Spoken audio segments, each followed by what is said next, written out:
Hey guys, and welcome back to another YouTube video. In this video, we're going through the West Coast Eagles versus who they play in the end, Essendon. Essendon ran away with it by 16 points. But yeah, I think West Coast did show that they're really going to probably struggle in the long run. I think this season, I think that win against Richmond was a little bit overshadowed by some things. I think Richmond played really poorly, and I think the new coach bump did help out West Coast Eagles, but I think in the long run, they'll probably end up 2-3 wins across the season, and I think some people got a little bit carried away with some of the scoring from West Coast, as I think one of the returns of one of their players definitely did impact a little bit, as I think Swanson will come back to being a better player, but yeah, she had a slowish start. But anyway, let's just jump into this video. Let's get it done and over with and go through this. Lewis, 72, 15 touches, 4 marks, 3 tackles. I haven't actually looked. You know what I should do, actually? If I just do this, duplication, and then I can look at because I don't remember too much with regards to the West Coast CBAs and stuff. So I just want to have this up here. Then we go to West Coast Eagles. I just want to have this roll up here so we can see. So Lewis here's got a pretty consistent role. Wait for Ruckman. Swanson came back in, had an all right role. That's going to improve. We know when she gets her better tog. Roberts had a decreasing role. Drennan's role fell off a cliff. Harkins and Lakay as well. I don't know whether they ruck or not. Let me actually just double check that. Harkin and Lakay. Where's Lakay? Lakay here. Ruckman and then Harkin. Where is her? Harkin, no ruck time as well either. So that's an interesting watch there with her. But those two had decent enough roles, and then Thomas had a little bit of CBAs for some dumb reason. But we go with it. We vibe. Anyway, so those are the changes with West Coast, because we knew Swanson would chuck some different things up with that when she got named. Lewis, 72. So actually, just want to check. Hoskin as well had that role pretty much stay the same. Schilling, 68. She's been really good, actually. 14 touches, 7 marks, 3 tackles. I think if you are able to grab her, I think she's like 430k. I'm not grabbing her just because I have some areas to fix, which have been really annoying. Gibson, 68, she did really well as well. 11, 5 and 6. I really want to like her role, but I just don't like it enough to think that she'll be able to consistently score well.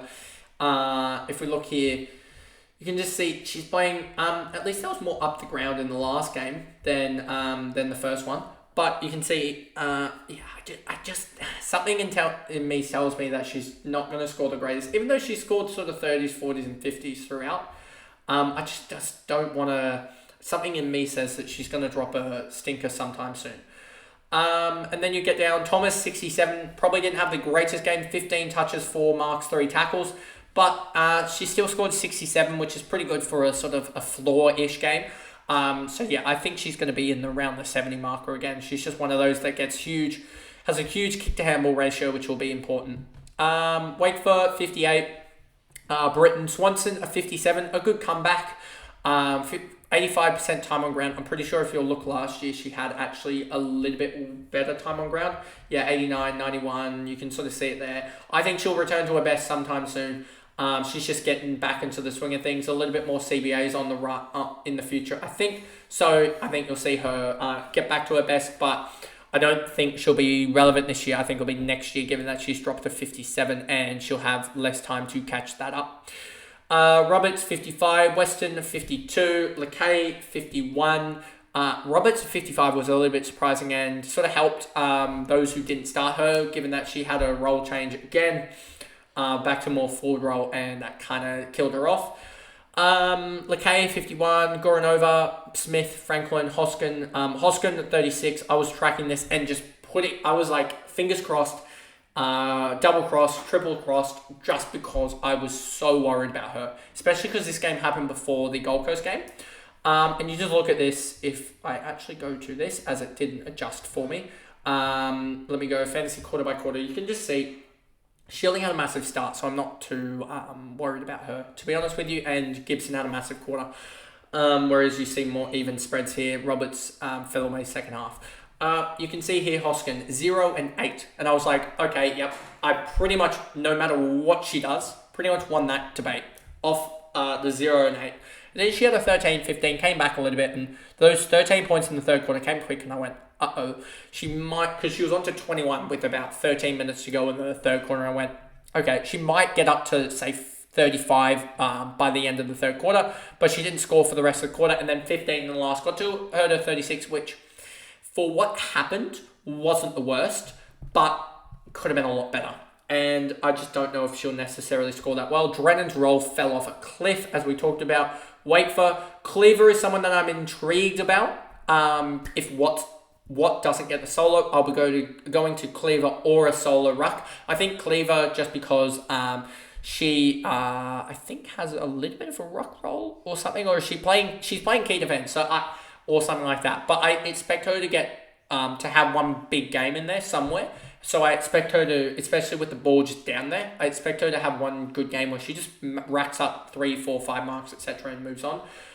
If we look here quickly, as I probably shouldn't be doing this because I'm on a time score keys, but you can see here, Cleaver here, 35 in the first game, 0% ruck time, 0% ruck time in here. So she's not actually in the ruck. One kick in this game, 33 fantasy points. I just think that she can have a game where she just has maybe 3 marks, 3 tackles, and 12 to 15 touches, and then that gets her a 50 or 60, and that just racks up the point scoring bit. So if we go to Cleaver here quickly, you can see a 50 here, gets her up 80k. Like, if she has a 50 or 60, she's going to make massive cash quickly, and that'll get her break even down as well, because it's currently a 22. If she can get that break even down to 10 or 12, she could get up to 500, 600k if she just keeps on chugging along a little bit.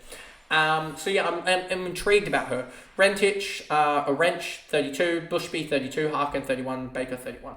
Baker's also another one that I think could have a pop game. So I'm looking at her and wondering if she might be the one to grab if I do jump off of the all of the big rookies next week for Ali Anderson in the midfield. All the midfield rookies, I should say. Gay, 96, she's one that I'm very intrigued about as well. I think she's got a... oopsie, not that one. Let me actually just go off this. I will clean that up later. Don't need that. Live scoring, and then that's the CBAs. If we go to Gay here, you'll see 6 kick-ins, 67%. Needs to probably improve that to 100, please. But yeah, I do think that she's one that could be interesting next. If she does get this, if she does have this sort of monopoly over the kick-ins, could be a really, really good option. I think she's up there and is probably just a sweet option to trade out Schleicher for after her double game week in round 4. So yeah, I'm really, if Schleicher doesn't improve, that is. If Schleicher goes back up to 65, 70 scoring, then you can probably hold, but Gay is certainly one that I'm looking at to switch off. Prisparkis as well, couldn't put the ultimate save on, or did she have to put an ultimate save on? You can see, didn't really have to put away 13 in the last, which that was the difference between her going 100. So that's fine. Carney, 80s. Nanscorn didn't get the huge first half that she had in week 1, but still got to an 80. A 4-point last quarter is probably just the difference between her and a really good scorer. As you see, I probably hid the Maddie Sparker stuff.